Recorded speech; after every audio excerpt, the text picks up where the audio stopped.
안녕하세요. K&N 코리아 건덕근. 김고은입니다. 요즘 고민이 있으시다면서요? 요즘 너무 심각해요 지금.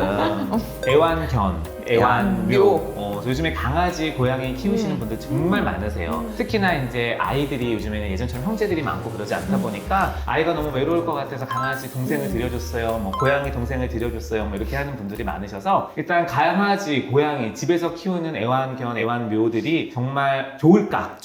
좋기만 할까? 이런 거에 대해서 너무 사실 고민이에요. 왜냐면 저희 같은 경우는 이제 형제잖아요. 그래서 형제들이 요즘에 큰애가 계속 강아지 키우고 싶다고 그래요. 그리고 저도 어렸을 때 사실 중학교 때까지 쭉 강아지를 키워왔어요. 그리고 아이 엄마도 중학교인가 고등학교 때까지 강아지를 키웠었고. 그러면 하겠네. 그러다 보니까 이게 강아지가 주는 되게 즐거움을 알아요. 그래서 이제 그거를 한번 키워보고 싶다는 생각도 들지만 정말 우리 때 강아지 키우는 거랑 또 너무 다르게. 그치. 사실 저는 주택에 살았기 때문에 밖에서 키웠어요. 우리 먹던 그래도 것도 진돗개 막 주고. 이런 거 키우면서 진짜 사료 주는 게 아니라 밥 주고 막 이랬었거든요. 근데 요즘에는 사실 강아지 때문에 이제 여행도 못 갈 수도 있고 맨날 산책도 시켜줘야 되고 아유 그래 너네가 이뻐하니까 키우자라고만 할 수 없는 문제다 보니까 알러지에 대한 부분도 되게 있거든요. 이게 아예 면역에 도움이 될지와 또 우리가 뭐가 힘든지에 대해서 좀 간략하게 이미 간략하지 해보고 않았어. 싶어요. 제일 좋은 건 뭘까요 일단? 모르죠. 자기가 알아서 선택하는 거지. 이게 제일 좋은 게 어딨어요. 일단 제가 보기에는 우리가 선택하는 이유 중에 하나가 제일 좋은 거는 정서적인 부분이 좀 정서적인 건 커요. 확실히 있어요.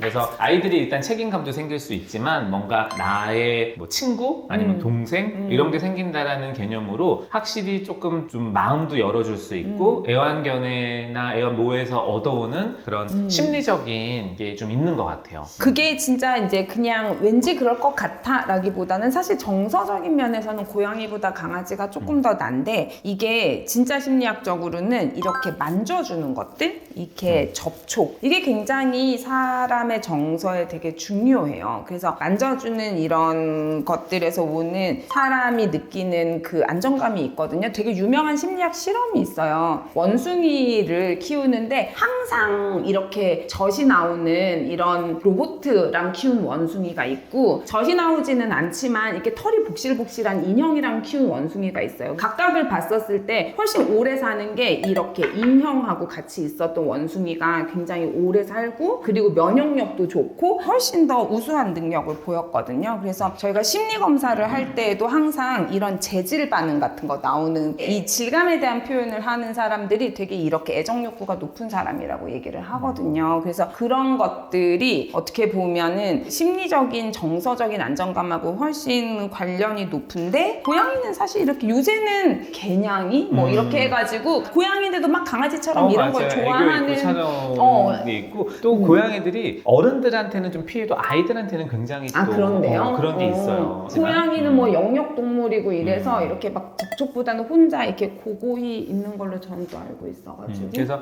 일단은 그런 애완 동물이 주는 정서적인 부분은 확실히 좀 있기는 해요. 그 아이들의 뭐랄까 외로움 뭐 이런 그런 것도 조금 그 정서적으로 위안이 되는 부분 그런 부분들도 이제 확실히 있다라고 해요. 마음이 기울었네? 근데 이제 사실 그걸 관리해주고 키우고 하는 입장으로서는 정말 책임감이 많이 따르잖아요. 맞아요. 이제 파양을 할 수도 없고 우리가 키웠다고 마음에 안 들어 이렇다고 해서 이제 할 수 없으니까 이제 한평생 같이 가야 되는데 사실 집에서 아이가 태어나도 이렇게 우리가 막 계획을 하면서 하는데 이제 정말 반려견을 드리는 입장에서 그런 계획 없이 무턱대게 할 수도 없는 부분이고 또 이제 요즘에 유기견들도 많이들 입양들을 하시잖아요. 이제 그런 부분들도 사실 간과할 수 없는 부분이다 보니까 이게 이제 상처 있는 아이들이 우리 집에 와서 얼마나 적응을 할까 이런 것도 좀 고려하게 되기는 해요. 자 이제 그럼 의학적인 부분으로 와서 알러지가 있거나 저는 그것 때문에 저희는 개를 못 키워요.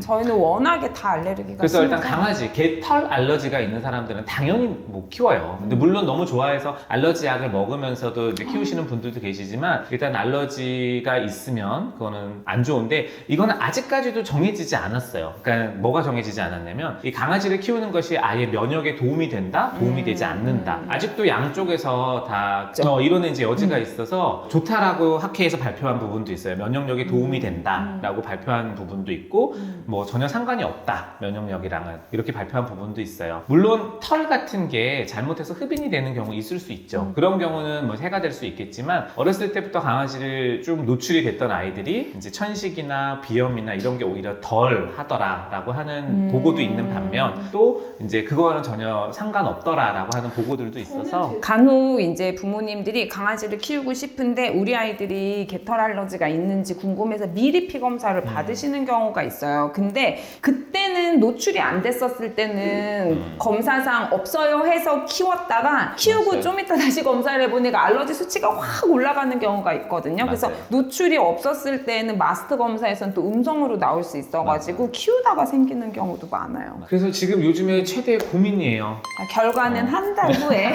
과연 강아지가 이 집에 갔을지 안 갔을지. 네. 그래서 일단은 강아지들은 뭐 면역력에 그렇다고 해가 된다 뭐 이런 것도 아니기 때문에 알러지만 있지 않다면 사실 의학적으로는 키우는데 전혀 문제는 없을 거고 강아지가 참 좋은 점은 저도 어렸을 때 키웠지만은 이게 그냥 아무 조건 없이 나를 막 되게 좋아해주는 존재가 있다는 게 굉장히 사람한테 큰 위안이거든요. 이렇게 갔다 오면 막 꼬리 발랑발랑 하면서 오면은 내가 뭔데 쟤는 내가 이렇게 좋대? 이런 것들이 굉장히 정서적인 위안감 그리고 나의 자존감 이런 거에 또 굉장히 좋은 거거든요. 그래서 맞아요. 키우고 계시는 분들은 이제 굉장히 좋은 점이 많으니까 잘 키우시고 저처럼 고민하고 있으신 분들은 키우겠다. 계속 고민을 대충 좀 고민을 하는 거 해보시고 보면 키우겠네. 결과는 2달 후에 아니야, 내 보기에 마음이 좀 정해진 것 같아. 그래 오늘은 저희가 반려견에 대해 반려묘에 대해서 조금 말씀을 드려봤고요. 분명히 이점과 단점이 있으니까 잘 한번들 참고해 보시기 바랍니다. 우리가 구독자 수 많으면 키운다 안 키운다 막 이렇게 이벤트도 해가지고 막 선물도 주고 싶다. 그래. 안 되겠죠? 끝내고 마무리할게요. 싶어요. 안녕히 계세요. 안녕히 계세요.